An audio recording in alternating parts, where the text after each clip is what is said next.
નમસ્કાર. મુંબઈમાં કહેવાય છે કે રોટલો મળે પણ ઓટલો મળે નહીં.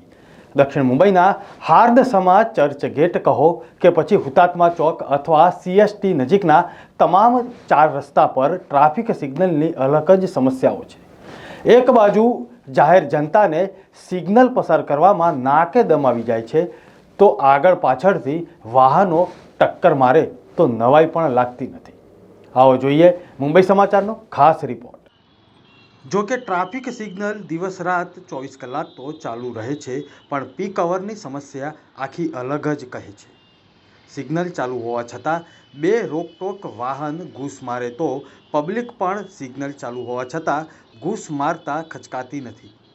ફોલ્ટ વિસ્તારમાં હુતાત્મા ચોકથી ચર્ચગેટ જનારા લોકોને સિગ્નલ પસાર કરવામાં પારાવાર મુશ્કેલી પડતી હોય છે. સાંજના પીક અવરમાં તો પગ મૂકવાની જગ્યા પણ મળતી નથી. જો કોઈ પબ્લિક ભૂલ કરે તો વાહન ચાલક ઉડાવી દે એનો ડર પણ રહે છે, પણ એમને એ વખતે દંડનારા હોતા નથી.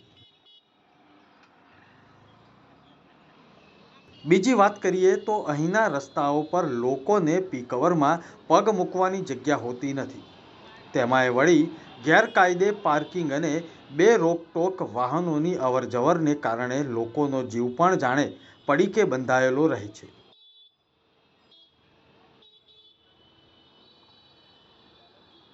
વાહન ચાલકો પર જાપ્તો રાખવા માટે પોલીસ પ્રશાસન પણ જાણે સિગ્નલથી દૂર એકલ દોકલ નહીં પણ આખી ટીમ દંડ કરવા તત્પર રહે છે.